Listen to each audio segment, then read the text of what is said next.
박광식의 건강이야기, 오늘은 나이 들수록 부담이 더해지는 뇌졸중에 대해서 알아봅니다. 한림대 성심병원 신경과 오미성 교수 모셨습니다. 안녕하십니까? 안녕하세요. 주부 출연자 여러분, 또 리포터 전소연 씨 모두 안녕하세요. 네, 안녕하세요. 네, 오늘은 뇌졸중에 관한 얘기를 들어볼 텐데요. 뇌졸중을 얘기할 때 늘 지적되는 부분이 사망 원인 2위다. 그리고 단일 질환 사망 원인 1위다. 이건 듣기만 해도 좀 부담스러운 부분일 것 같은데요. 이런 것들이 주는 의미가 어떤 걸까요?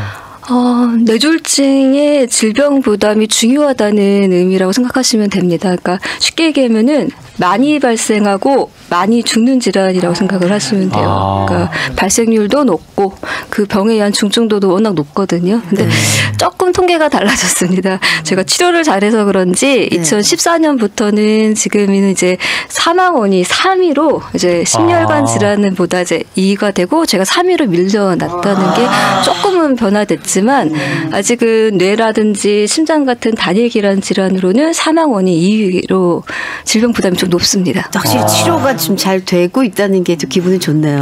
예. 근데 이제 거기에 방점을 두기보다는 그래도 좀 부담이 더 크다라는 데 좀 더 집중을 해야 될 것 같습니다. 사망 원인에 대한 두려움도 있지만 마비, 언어장애, 후유증이 남는다. 뭐 사실 이런 부분들을 더 많이 걱정하는 것 같아요. 그렇죠.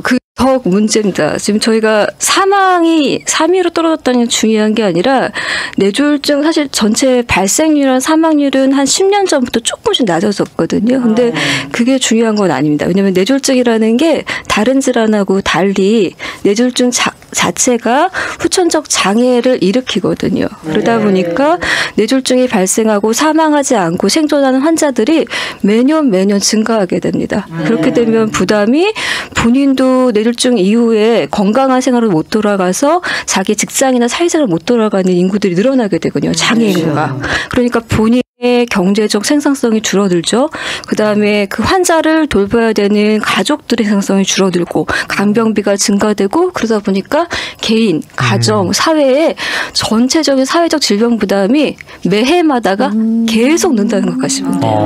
그게 좀 문제입니다. 그러니까 이게 후유장애로 인한 어떤 질병 부담, 이게 점점 갈수록 커진다. 이걸 주목해야 될 부분인 것 같고요. 그러면 뇌졸중에 대한 조금 의학적으로 좀 접근해 보겠습니다. 그럼 뇌졸중 많이 듣기는 했지만 결국 뇌에 어떤 문제가 생기는 걸까요?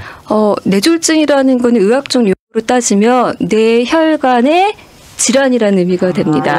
근데 뇌혈관의 질환이라는 거는 갑자기 혈관이 터지거나 막히는 걸로 나눠줄 수가 있거든요. 그렇기 때문에 뇌혈관이 갑자기 막히는 질환을 일반적으로 얘기하시는 뇌경색 또는 허혈 뇌졸중이라고 부르게 되고요. 혈관이 갑자기 터져서 신경학적 손상을 일으키는 것을 뇌출혈, 출혈 뇌졸중이라고 나눠서 생각을 하시면 됩니다. 그러면 우리나라에서는 뇌출혈과 뇌경색 어느 쪽이 더 많나요? 뇌경색이 더 많습니다. 근데 그건 우리나라 데이터뿐만 아니라 세계적으로 그렇거든요. 그래서 지금 한 2015년까지 봐도 우리나라에서 전체 뇌졸중 환자의 한 76%는 뇌경색으로 생각을 하시면 되고요. 이게 일본도 비슷합니다. 일본도 73에서 75%가 뇌경색이고 미국은 조금 더 빈도가 높아서 뇌경색 환자가 한 83%니까 7대3 또는 8대2 정도로 생각하시면은 허혈 뇌경색이 훨씬 더 많죠. 그러니까 혈관이 터지는 경우보다 혈관이 막히는 경우가 더 많다라는 얘기인 것 같은데 이 뇌경색의 위험이 높은 이유는 어떻게 보시나요? 뇌경색이 사실은 아시겠지만 워낙 이제 많이 이렇게 저희들 정보가 많잖아요. 그래서 위험 인자 때문에 그렇습니다. 근데 대표적인 뇌경색의 위험 인자 혈관을 막게 하는 원인들이 많이 아시는 성인병들이거든요. 고혈압과 당뇨, 이상지질혈증, 흡연, 음주 플러스 제일 중요한 에이징, 고령화입니다. 그러다 보니까 우리 사회가 점차 노령화도 됐고 식습관은 이미 다 서구화가 됐기 때문에 뇌경색이 많을 수밖에 없습니다. 그러면 이 뇌졸중의 경우에요. 보통 우리가 갑자기 쓰러진다 뭐 이런 표현들도 많이 하고요. 또 그런데 그 전에 살짝 뭔가 그걸 예감하는 전조 증상이 있다 뭐 이런 얘기들 해서 또 미니 뇌졸중 뭐 이런 얘기들도 사실 미니하고 뇌졸중은 좀 묘한 합성어 같은데요. 어색하긴 한데 그래도 좀 미니 뇌졸중 뭐 뇌졸중 오기 전에 좀 살짝 오는 거 뭐 이런 표현들도 하시더라고요. 네. 그런 게 있나요? 네, 미니 뇌졸중, 네, 아주 귀엽게 들리긴 하는데요. 사실은 저희가 의학적 용어로 하면은 일과, 갑자기 아주 살짝 일시적으로 생기는 허열 발작이라고 합니다. 그래서 일괄 허열 발작이라고 하는 질환이 있게 되는데, 진짜 뇌경색이 아까 말씀드린 대로 갑자기 뇌혈관이 막혀서 산소나 혈액의 공급이 안 되고 그 혈관에 의해서 이렇게 이제 공급을 받아야 될 뇌 조직이 손상돼서 신경계 증상을 나타나는 게 뇌경색이라면, 말씀하신 미니 뇌졸중 아니면은 일괄 허열 발작 같은 경우는 아주 국소 뇌혈류가 일시적으로 감소합니다. 그러니까 혈관이 잠깐 막혔다가 그러니까 신경 허열이 일어나서 신경계 증상이 잠깐 났는데 그게 또 다행히 뇌 조직이 완전하게 죽기 전에 혈류가 재관류가 되면서 신경 손상이 없어지는 거죠. 그래서 일본 분들이 경고 증상이다, 네. 미니 증상이다 하시는 게 증상이 짧게 일시적으로 왔다가 풀리기 때문에 그렇게 부르시는 것 같습니다. 그럼 그렇게 짧게 왔다가 풀렸을 경우에는 그냥 그럴 수도 있네라고 넘어가야 되는 건지, 아니면 그랬을 때 풀렸을 때 가야 되는지, 아니면 풀리기 직전에 가야 되는지, 이런 것도 사실 헷갈릴 수 있지 않을까요? 너무 일시적으로 와가지고 그걸 잘 이렇게 인지하고 병원에 가기는 쉽지 않을 것 같은데요. 그래서 환자들이 좀 다양합니다. 일괄 허열 발작 환자들은 진짜 증상이 좀 사실은 꼭 일시라고 표현은 했지만 그게 수분 가는 환자도 있고 뭐 24시간까지 가는 환자들도 있지만 보통은 증상은 1시간 이내거든요. 그러니까 일괄 허열 발작 환자들이 응급실이나 외래로 내원을 했다가 풀리는 경우도 있고요. 사실은 이미 풀렸는데 걱정에 대해서 다시 내원하시는 환자들도 있습니다. 근데 얘기하신 대로 가볍게 지나가니까 무시해도 되는 증상? 그건 아닙니다. 허열 발작이라는 거는 마찬가지 뇌혈관 협착에 의한 증상이 되기 때문에 보통은 그 일부 환자들이 실제 뇌경색이 나타나는 전조 증상의 가능성이 있거든요. 조금 더 말씀드려도 될까요? 그럼요. 네, 그러면 이제 그 내용 중에서 저희가 이런 일괄 허열 발작 환자를 다시 또 위험도를 나누는 게 이 환자가 보통 이틀 이내 아니면 5일 이내 완전한 뇌경색이 나타날 위험도를 나누게 되는데요. 그 위험도라는 게 다른 게 아닙니다. 환자 나이가 많느냐, 고혈압이 있느냐, 당뇨가 있느냐, 일괄 뇌혈 발작 증상이 얼마나 지속됐냐에 따라서 위험도를 나누는데 그중에 고위험도군이라는 환자들, 그러니까 일괄 허열 발작 환자가 2일 이내에 완전한 뇌경색으로 나타나는 위험도가 8%거든요. 그렇기 때문에 보통 환자가 반드시 병원에 내원해 주셔야 되고, 그러면은 이제 의료진들은 그 환자의 위험도에 따라서 24시간, 48시간 이내에 완전한 뇌경색으로 생길 위험도 높은 환자들은 당연히 입원 치료가 필요하죠. 그렇겠네요. 그러니까 일괄 허열 발작 같은 일시적으로 살짝 왔던 경우에 무시하지 말고 그게 2일 이내에 그게 완전한 또 뇌졸중으로 올 가능성이 8%나 높인다고 하니까 한 이틀간 정도는 면밀하게 의료진과 함께 이렇게 모니터링, 관찰이 필요하다, 이렇게 좀 이해하면 되겠죠. 정확하게 이해하셨습니다. 예. 그리고 그러면 어떤 증상들인지가 좀 궁금할 것 같아요. 이 일괄 허열성 발작 경우 뭐 이런 것도 있고요. 갑자기 생기는 몸의 변화에 좀 우리가 뭔가 알아야 알아야 이제 병원에 가든지 말든지 할 것 같은데요. 주로 어떤 증상들인가요? 그래서 지금 저희가 가장 많은 대표적인 증상을 얘기 드릴게요. 뇌졸중 증상을 오시면 저희가 이제 3대 증상을 얘기합니다. 그래서 이제 그걸 슬로건으로 여러 이제 일반인 대상으로 캠페인도 많이 하게 되는데, 제일 처음에 중요한 건 갑자기겠죠.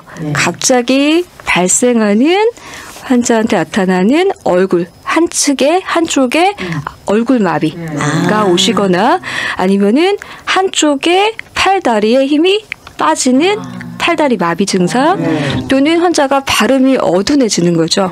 그렇게 나타나는 구음장애나 아니면 말을 못하시게 되는 실어증 증상이 있는데 대부분이 운동 관련 증상들인데, 이 증상이 전체 뇌졸중 환자 증상의 거의 70%를 담당하거든요. 그래서 보통 저희가 강조하는 슬래건 중에, 제가 발음이 나쁘지만 패스트라는 게 있습니다. 페이셜 위크니스, 암 위크니스, 스피치 장애가 있으면 T는 전화하세요 119입니다. 그래서 그게 중요한 거고요. 그리고 이제 대한뇌졸중학회에서는 이웃, 시선, 손발 마비라는 표현을 해서 그런 증상이 있을 때는 환자한테 갑자기 생겼을 때 뇌졸중의 가능성이 높으니까 반드시 빨리 병원에 내원하시라는 슬로건을 해요.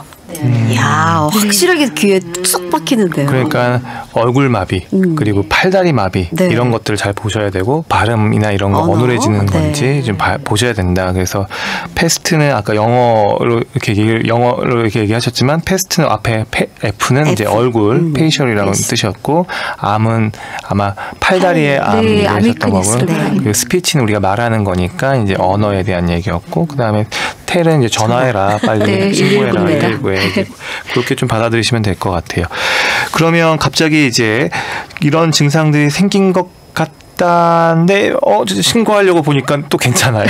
안 된다니까요. 아니 그래도 좀 괜찮아지는 것 같고 그리고 또 이렇게 뭔가 좀 어디를 또 뭐 딴다거나 또 이런 식으로 하면 또 괜찮아진 것 같고 그래서 딴다고요? 아니 손이나 손. 뭐 어디를 딴다거나 뭐 이럴 수 있는데 어떻게 많은 분들이 증상이 사라지면 또 다시 병원에 잘 안 갈 것 같아요. 쉽진 않죠. 좀 사실. 강조해 주실 부분이 있을까요? 그 전에 저희가 얘기한 미니 뇌졸중이거든요. 그렇죠. 그런 이후에 그걸 무시했을 때 하루나 이틀 뒤에 또 뇌졸중이 진짜 심각한 뇌졸중이 올 수가 있다. 그러니까 꼭 병원에 가봐라. 오셔야 됩니다. 그럼 병원에 가면 뭘 해줄 수 있어요? 일단 환자의 위험도를 평가하고 진단을 하겠죠. 그러니까 일갈 뇌혈 발작을 중심으로 얘기 드리면 일갈 혈 발작 환자가 이틀 이내 뇌경 생길 위험도가 환자다 다르다고 그랬잖아요. 그리고 또 하나 중요한 게 그 환자한테 그런 증상을 일으켰던 뇌혈관이 정말 얼마나 좁아져 있냐에 따라서 달라지거든요. 그러니까 어떤 환자는 일괄성 허혈 발작만 있었지만 혈관이 굉장히 좁거나 그런 경우는 약물 치료뿐만 아니라 다른 치료가 필요할 수 있죠. 혈관에 스텐트를 넣는다든가 또는 어떤 경우는 동맥내 혈전 제거술이 들어가는 경우도 있기 때문에 그런 환자라고 그래도 좋아졌으니까 내일 가야지 침 따야지 하지 마시고 병원에 와서 한번 의료진하고 진단을 받고 상의하시는 건 굉장히 중요합니다. 그 다음에 이제 앞서서 얘기했을 때 우리가 얼굴이나 팔 같은 데 증상이 있다고 선생님께서 얘기를 하셨는데 한쪽이라고 얘기를 하셨단 말이에요. 그러니까 양쪽으로 오는 게 아니라 한쪽. 왜 한쪽만 이렇게 증상이 나타나는지 이런 일들은 왜 생기는 건가요? 뇌혈관의 질환이기 때문입니다. 그러니까 말씀드린 대로 저희가 뇌라는 거는 우방구, 좌방구가 있고 또 물론 소뇌라는 것도 있는데 그런 뇌들은 양쪽이 나눠져 있습니다. 왜냐하면 이런 뇌 조직에다가 피를 공급해주는 뇌혈관 자체가 오른쪽 혈관, 왼쪽 혈관이 나눠져 있기 때문에 물론 같은 혈관이 같이 막히는 경우도 양측이 있을 수는 있죠. 근데 빈도가 높게는 한쪽의 혈관이 터지거나 한쪽의 혈관이 막히기 때문에 결국 막힌 혈관 쪽에 관련된 뇌 조직의 증상이 경색의 증상이 나타나기 때문에 한쪽 증상이 나타나는 게 보통 훨씬 더 일반적입니다. 우리가 보통 알고 있는 구안화사 뭐 이렇게 얘기하는 역시 한쪽 것도 마찬가지인 거죠. 그렇죠. 안면마비도 보통은 한쪽이 더 많죠. 그리고 이제 시야장애나 어지럼증 또 벼락 같은 심한 두통도 관련이 있는 건가요? 네, 시야장애나 어지럼증도 뇌경색의 증상으로 올 수 있습니다. 아까 말씀드린 7, 80%는 운동 쪽에라고 말씀을 드렸지만 시야를 담당하는 뇌도 있기 때문에 그쪽 혈관이 막히게 되면 한측 시야가 반맹이 올 수도 있고 또는 많이 알고 계신 어지럼증 증상이 말초성 어지럼이라고 하는 보통 아시는 이석증뿐만 아니라 뇌라고 하는 것 중에 소뇌라는 쪽에 문제가 오면은 균형장애, 어지럼이 올 수 있기 때문에 뇌졸중의 증상일 수 있습니다.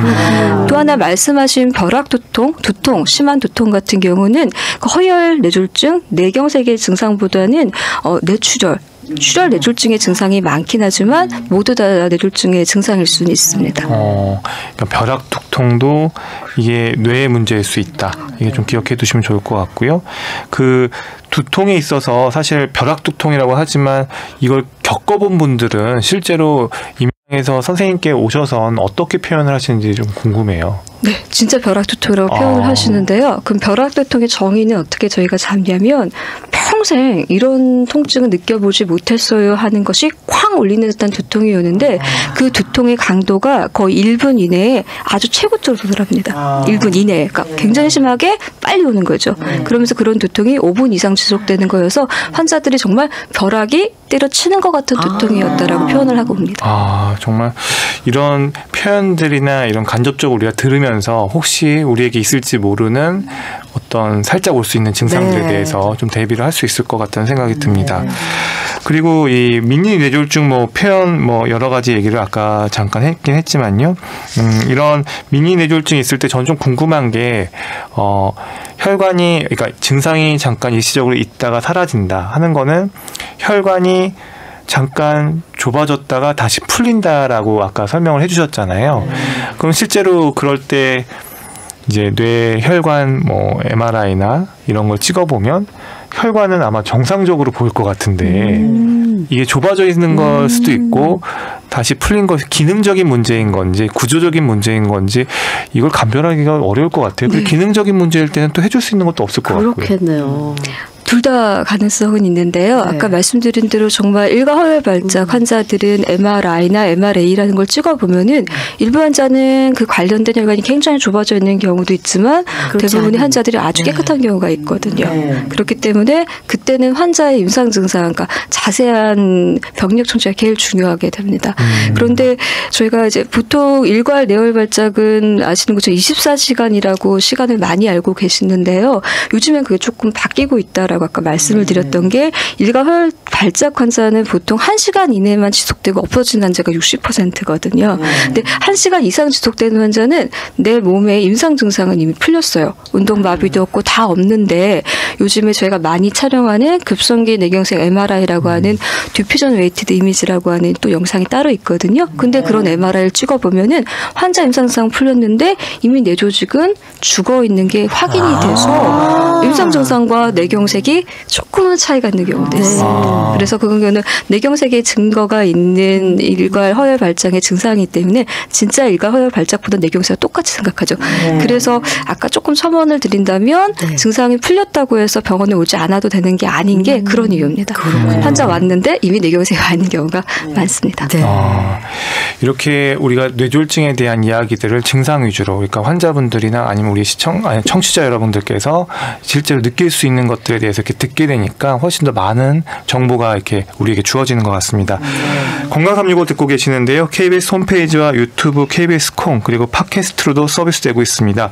오늘은 뇌졸중에 대한 말씀 듣고 있고요. 한림대 성심병원 신경과 오미성 교수와 함께합니다. 교수님, 그러면 뇌졸중이 두려운 이유 중 하나가요. 결국은 우리의 삶의 질과 직결된 부분이 아닐까 싶어요. 그러니까 그 후유증이 남는 비율이랄까요? 이게 어느 정도입니까? 저희가 어떻게 표현을 하냐면 3분의 2 이상의 환자는 완전히 뇌졸중 오기 전의 상태로 못 돌아가는 경우가 더 많고요. 그러다 보니까 뇌졸중 발생하는 50% 정도 환자는 건강 수명이라고 표현합니다. 그러니까 뇌졸중 오기 전에 본인이 누렸던 모든 건강한 생활을 할 수 있는 것을 환자의 한 50% 정도는 건강 수명의 4 내지 5년을 잃어버리게 되신다고 생각을 하면 되고 뇌졸중 환자의 3분의 1 정도는 다른 사람의 돌봄이 없이는 일상생활이 불가능한 상태가 되는 게 맞습니다. 뇌졸중이 오고 나면 1분당 190억 개 신경 딱 1분? 딱 1분 딱 1초? 요즘과 1초 딱 하시는 순간에 190억 개 신경계가 죽어버리거든요. 그러다 보니까 환자가 증상이 생기고 병원에 빨리 내원을 해서 뇌혈관을 빨리 재관류, 혈류를 재개통시키는 시간이 어느 정도에 따라서 최종적으로 환자한테 뇌 조직이 죽을 수 있는 사이즈, 볼륨이 굉장히 달라진다는 거죠. 그렇기 때문에 골든타임이 굉장히 중요하고 골든타임 내에 빨리 치료를 받으면 받을수록 환자가 후유장애가 남을 가능성이 줄어든다는 거죠. 그러면 그 후유장애가 남을 가능성이 줄어든다는 거는 그 골든타임 이내에 그 치료가 효과적인 치료라는 얘기인데 그러면 막혔을 때 어떤 치료들이 접근되는지 치료에 대한 얘기 설명 좀 부탁드립니다. 네, 저희가 그래서 뇌졸중의 치료는 급성기 치료와 이제 2차 예방 치료를 많이 나누게 되는데 골든타임 내에 하는 치료는 급성기 치료를 말하게 됩니다. 그리고 혈관이 막힌 거기 때문에 일단 혈관을 빨리 뚫어줘서 혈류를 재관류시키는 게 목적이기 때문에 많이 알고 계신 정맥류로 사용하는 혈정 용해 술이라고 하는 약물 치료가 TPA라는 약물 치료가 있는데 이 약물 치료는 환자가 임상 증상이 발생, 즉 저희가 예측하기로는 혈관이 완전히 막힌 그 순간으로부터 3시간 또는 일부 환자는 4.5시간까지 가능한 것을 골든타임이라고 부릅니다.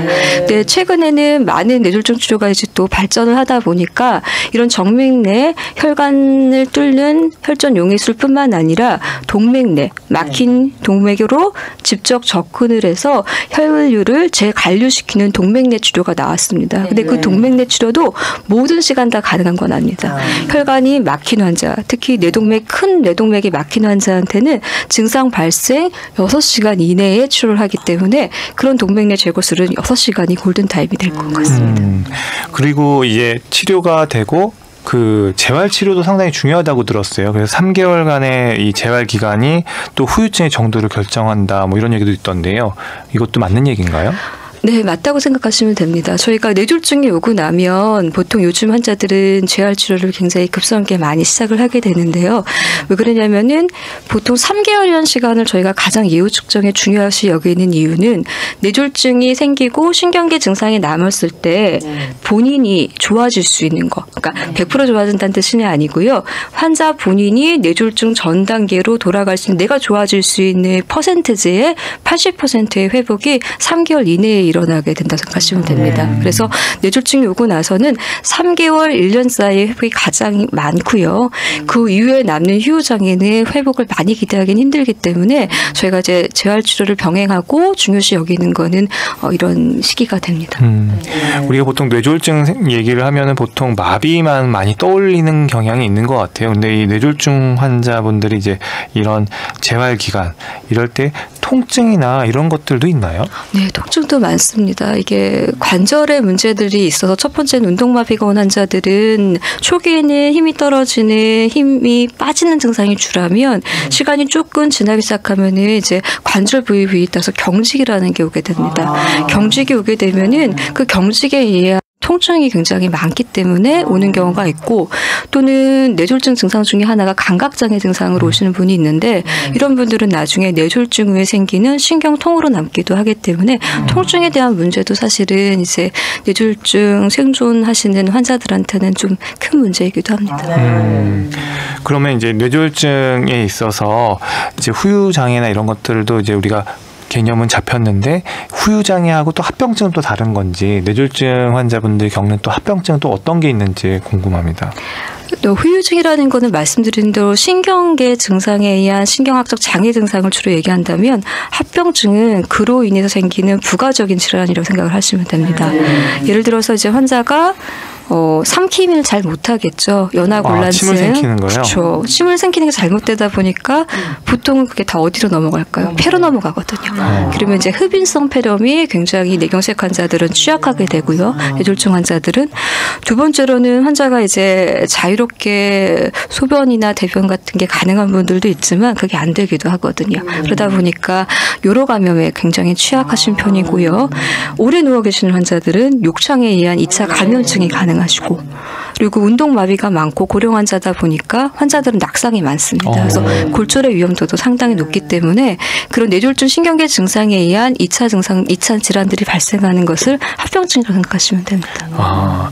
그러니까 뇌졸중을 앓고 나서 사실 마비 이런 후유장애만 생각을 했는데 실제로 흡임성 폐렴이나 욕창 그리고 요로 감염 또 낙상 같은 위험성 향상이 있어서 관리가 상당히 중요한 질환이다 이런 생각이 듭니다.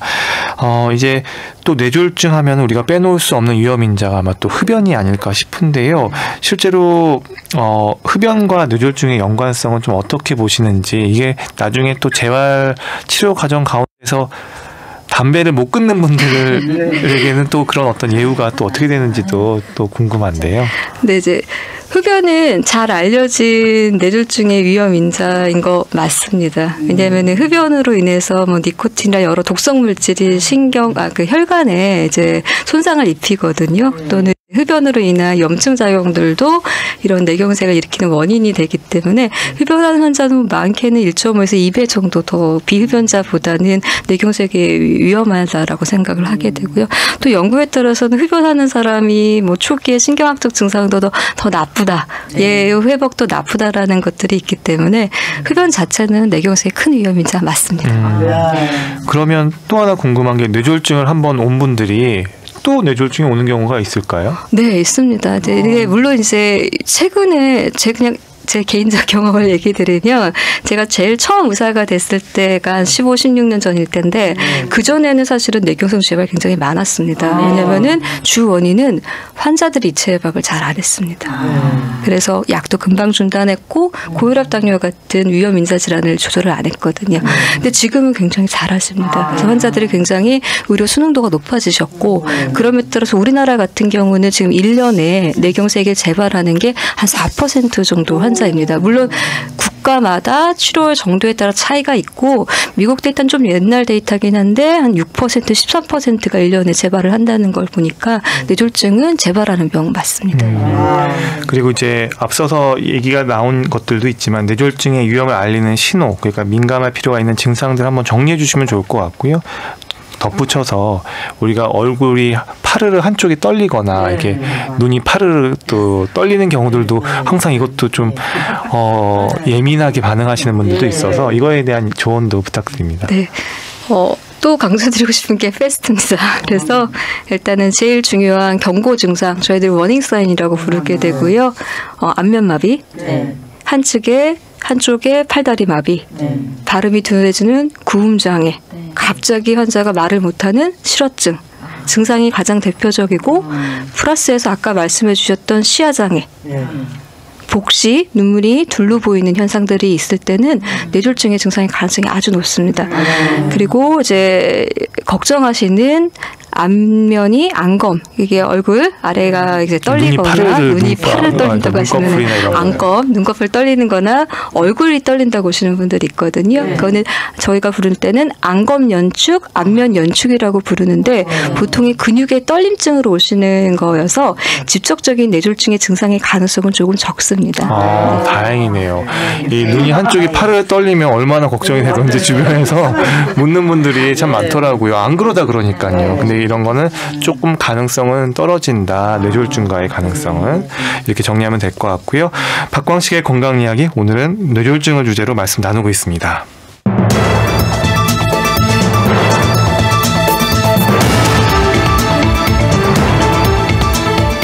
신종 코로나 바이러스 감염증 확산을 막기 위해 국민 여러분의 관심과 동참이 필요합니다.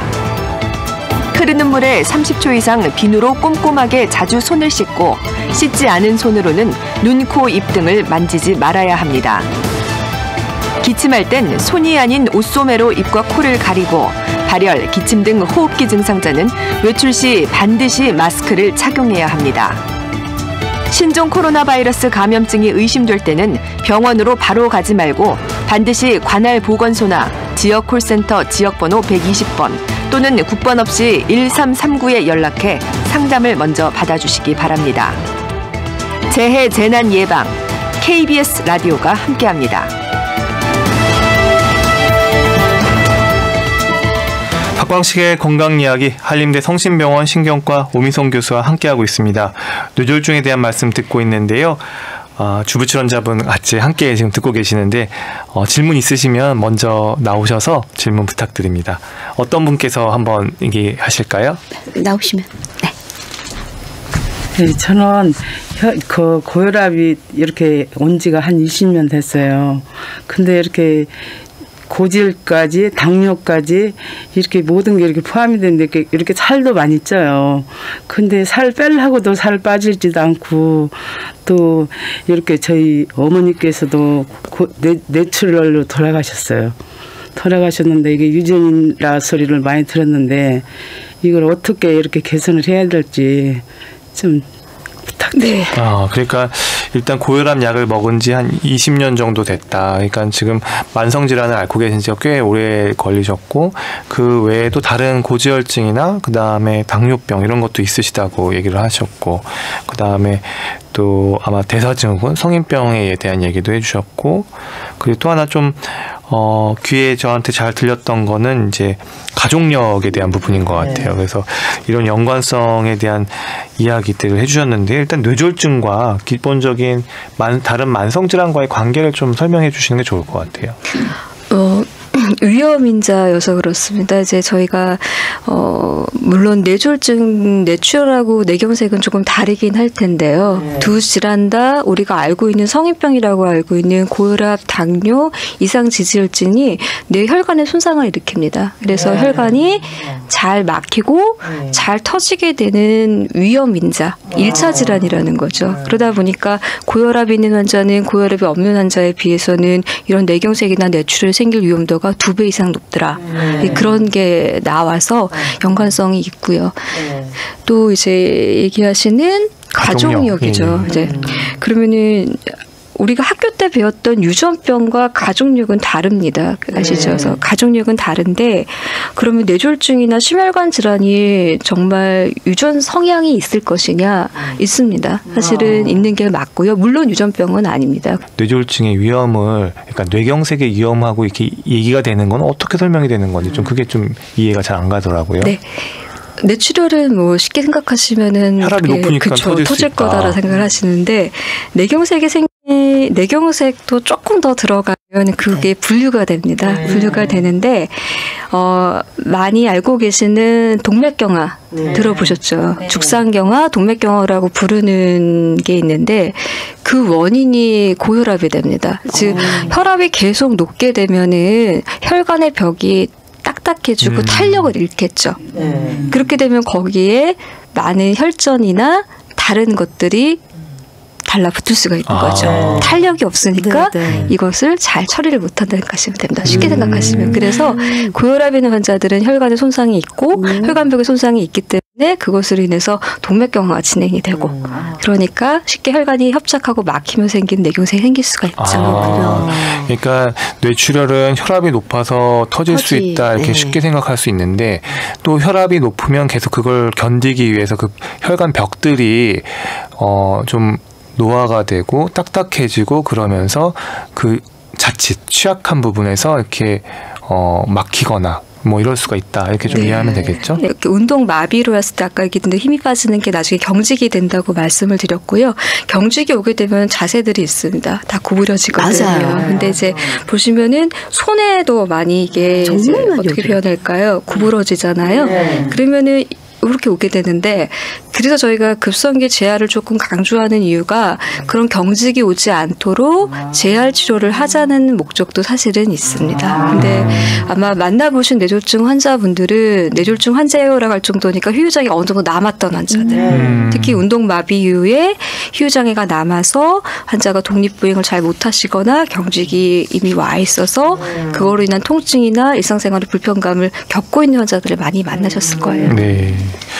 이렇게 뇌졸중에 대한 이야기 들어보고 있는데요. 아무래도 이 부담이 큰 만큼 시민 여러분들도 궁금한 부분이 많았던 것 같습니다. 저희가 취재한 내용도 있는데 한번 들어보시고 답변 부탁드립니다. 주로 어르신들이 많이 걸리지만 젊은 사람들에게도 올 수가 있다. 뇌졸중 발생하지 않도록 평소에 어떻게 관리를 하면 좋을지. 지금 당장은 내 얘기가 아니지만 앞으로 내 얘기가 될 수가 있으니까. 저도 고지혈증으로 지금 좀 있는데 그래서 결국은 이제 이런 병들이 좀 심각해지는 것 같아요. 저처럼 고지혈증이 있으면 뇌졸중이 생길 수도 있을까요? 뇌졸중에 뭐 원인이 많겠죠. 뭐 음식이라든가 뭐 스트레스. 그런데 가장 뇌졸중이 올 수 있는 환경은 뭔가 스트레스가 만병의 뭐 근원이라고 그러잖아요. 신경을 그만큼 쓰니까 뇌도 피곤하니까 그런 영향이 오지 않을까. 네, 여러 가지 질문하셨는데 뭐 많이 들어요. 뇌졸중에 대한 얘기들은. 근데 이분의 경우 연세가 좀 있으신데 뇌졸중이 올 수 있는 가장 큰 환경은 무엇일까? 라고 할 때 이분은 스트레스가 아니냐라고 얘기를 하셨어요. 뭐 맞는 얘기일 수도 있을까요? 저희가 이제 뇌졸중에 잘 알려진 위험인자가 있고 조금은 아직 가능성, 연관성이 조금은 많이 밝혀지지 않은 위험인자들이 있는데요. 스트레스가 직접적인 위험인자는 아닙니다. 근데 이제 스트레스가 많은 환경에 있으시면 아시겠지만 환자의 식습관도 불규칙해질 거고 그렇죠. 음주나 흡연에도 많이 노출이 되시고 그렇기 때문에 같은 원인은 되실 수는 있겠죠. 근데 직접적이지는 않다라고는 좀 알려있긴 합니다. 제일 중요한 건 음식, 생활 습관 이게 제일 중요하다는 얘기네요. 네. 나이 드시는 에이징과 고령. 예. 식습관, 운동하는 뭐 이런 생활 습관들이 가장 중요할 것 같습니다. 이제 아무래도 고지혈증 있는 분들이 꽤 있으시니까 이제 제일 걱정하는 부분이 고지혈증이 있으면 대부분이 다 뇌졸중이 온다? 이렇게 알고 있으니까 걱정을 하시는 거예요. 꼭 그렇지는 않다라고 얘기를 해주시면 좋겠지만 어떤지. 그리고 이렇게 고지혈증이 있는 분들은 그럼 뇌졸중을 안 오기 위해서는 어떻게 관리들을 하셔야 될지 많이 궁금해 하시더라고요. 그래서 이상지질증이 있는 환자가 그렇지 않은 환자보다는 뇌졸중이 많이 오죠. 맞고요. 근데 모든 환자가 다 온다면 우리나라 이상지질증 환자들이 지금 계속 늘고 있고 고혈압 환자가 다 늘고 있는데 모든 환자가 다 오는 건 아니죠. 그게 아니고. 그렇지만 이상지질증이 있는 환자들이 실제로 심혈관 질환, 뇌혈관 질환도 그렇지만 심근경색 같은 심혈관 질환하고 그다음에 뇌졸중, 뇌혈관 질환 늦는 거 맞거든요. 그래서 실제 본인이 이상지질증이 있으시다고 하면 그때는 식습관 고치셔야죠. 콜레스테롤 낮은 음식을 드시고 운동도 주 3회 이상 적절하게 중강도 이상의 운동을 하셔야죠. 같이 노력을 해주실 수밖에 없어요. 그렇군요. 이제 많은 분들이 사실은 이게 질문을 들어보면 뇌졸중하고 치매를 제일 무서워하시더라고요. 그렇다면 이 뇌졸중은 이제 연세 드신 분들뿐만 아니라 요즘 젊은 분들에게도 꽤 생기는 걸 보면서 이제 내일이 될 수도 있구나라는 생각들을 많이 하시는 거예요. 그렇다면 젊었을 때부터 어떤 관리를 해서 나이 들어서 이런 질병들이 안 오게끔 하는 게 제일 중요한 거잖아요. 네. 또 강조드리고 싶은 게 그래서 식습관입니다. 그래서 뭐 짠 음식 먹는다고 해서 다 뇌졸중이 오시는 거는 아니지만 특히 고혈압이나 혈압이 높은 가족력이 있거나 본인이 혈압이 높으실 때는 음식을 덜 짜게 드셔야 되고요. 콜레스테롤이 낮은 음식을 드시면서 저희가 좋다고 하는 음식 있잖아요. 그렇죠? 둥푸른 새송이나 채소 같은 거를 많이 드시는 식습관의 교정이 필요하고 음주를 많이 했던 분 줄이셔야죠. 그래서 금주를 하시는 게 좋고 흡연은 뇌졸중의 위험 인자입니다. 흡연을 하시는 분들은 금연을 하시고 5년 정도 지나야지 비흡연자랑 같을 정도로 위험도가 떨어진대요. 그래서 금연을 반드시 하셔야 되고 우리나라가 굉장히 좋은 제도가 있습니다. 건강검진입니다. 젊은 40대부터 이미 검진을 할 수 있게 해주고 있고요. 1차 질환이라고 하는 고혈압, 당뇨, 이상지질증 꾸준한 건강검진과 관리만으로도 금방 확인이 할 수 있죠. 우리나라 사람들이 고혈압 약 한 번 드시면 평생 먹어야 된다고 그래서 약 안 드시려고 하거든요. 저는 그렇습니다. 비타민제, 요즘 한참 유행하는 뭐 오메가, 크릴오일 많이 좋아하시거든요. 그런 약 10개 드시는 것보다 고혈압 약 하나 드시는 것이 훨씬 혈관에는 중요한 약재가 됩니다. 그래서 빠른 조기 진단, 위험인자의 빠른 조기 진단과 함께 적절한 관리를 하시고 그것이 30대, 40대 시작될 수 있죠. 30, 40대 잘 관리하시면은 70대, 80대, 90대 생기는 뇌졸중뿐만 아니라 치매도 예방이 됩니다. 근데 보통 많은 분들이 요즘에 특히나 아까 말씀하셨던 것처럼 이렇게 중성 지방이라든가 비만이라든가 이제 이런 것들을 이제 혈관을 좀 개선해 준다 그래서 영양제 성분들이 정말 많이 나와요. 뭐 녹차 성분, 뭐 여러 가지 뭐 바다에 나는 뭐 바다에 무슨 좋은 성분 이런 것들이 많다 보니까 이걸 먹으면 정말 고혈압이나 이런 것들이 개선되는 것처럼 얘기하니까 이 진짜 먹어야 하나 말아야 하나 저 개인적으로 진짜 궁금하거든요. 네. 제가 의학적으로 그 성분들 하나하나 분석을 해보거나 알지는 못하지만 도움은 되겠죠. 그리고 특히 요즘에 크릴오일은 보니까 방송에서도 굉장히 많이 이렇게 강조를 하시더라고요. 그래서 도움이 되는 거는 맞습니다. 근데 그걸 치료제로 생각은 하시지 않았으면 좋겠어요. 그렇죠. 오히려 이제 뇌졸중 제 환자들도 외래 와서 약은 잘 안 드시고 한 통씩 남겨오시는 분이 꼭 나가면서 크릴오일 먹어도 돼요 하고 가시거든요. 그래서 저는 네 크릴오일 좋긴 한데요. 오메가 몇 년 전에 굉장히 유행했다 지금 쏙 들어갔거든요. 크릴오일 언제까지 갈지는 모르겠어요. 근데 환자분 드시는 약은 평생 드셔야 돼요라고 얘기해요. 네. 이렇게 하나하나 다 꼼꼼히 우리가 알아야 될 정보들 짚어본 것 같아요. 주부님들께서도 같이 함께 듣고 계시는데 질문 몇 분만 받아볼게요. 앞에 나오셔서 질문 주시죠. 궁금한 점이 많은데요. 여기 아는 언니가 머리를 이렇게 흔들어요. 근데 얘기하고 놀을 때는 괜찮아요. 근데 뭘 집중을 하면 이게 많이 좀 흔들는 편인데 본인은 잘 모르는데 그것도 뇌졸중하고 관련이 있는지 궁금합니다. 네, 그 뇌졸중 증상은 아닌데요. 가끔 이제 어른들 중에 예전에 노인성 수전증이라는 거 한번 보신 적 있나요? 네, 어른들 맞아요. 가끔 이제 네. 식사하시다 네, 보거나 네, 물건 들으면 손을 손을 막 막 떠시거든요. 그걸 저희들이 이제 의학용어로 하면 본태선 진전증이라고 하는데 얼굴, 채머리 떤다라고 표현을 많이 하시더라고요. 얼굴 떨림증은 오히려 그런 이상 운동 질환이라고 저희들은 표현하는데 떨림증 쪽의 증상이세요. 그래서 물론 그 환자의 일부 환자는 뭐 다른 운동 질환으로 파킨슨이나 그럴 가능성도 있긴 하지만 본인이 딴 데 할 때는 잘 모르고 뭐 긴장을 할 땐 더 떠시거나 그러는 분들 그리고 젊은 나이 지속적인 분들 같은 경우는 본태선 진전증이라고 하는 증상의 가능성이 높기 때문에 그 증상은 뇌졸중의 증상은 좀 아니죠. 그거는 좀 관련이 없다 이렇게 보시면 될 것 같고요. 한 분만 더 질문 받아볼게요. 제 친구가요. 이렇게 한쪽 여기가 이렇게 막 찝찝 막 전기 온 막 그렇대요. 얼굴의 오른쪽이 네, 오른쪽이. 입꼬리 아래요. 네. 그래서 병원에 가니까 MRI를 했는데 뇌에 무슨 약간만 혹이 하나 있다고 그래서 약을 계속 먹고 있거든요. 그런데 그런 증세가 있어도 혹시 뇌졸중이 오지 않을까 하는 궁금합니다. 네, 그 증상은 좀 진짜 병원에 와서 한번 상담을 받아보셔야 될 증상이 맞는데요. 얼굴이 한 측이 아프다, 감각이 저하가 됐다고 하는 거는 이제 저희가 보통 얼굴을 감각을 담당하는 신경을 삼차신경이라고 부르는데 혹시 제가 사실은 이제 질문해 주신 분의 그 친구분이 어떤 걸 진단받았는지 모르겠지만 삼차신경이 나오는 것도 뇌에서 나오거든요. 근데 그 근처에 종양 같은 게 생겨서 신경을 눌러도 감각 통증이나 감각 저하가 사실은 올 수가 있고요. 그러면 그게 뇌졸중 증상의 전부 아니냐? 그렇지는 않습니다.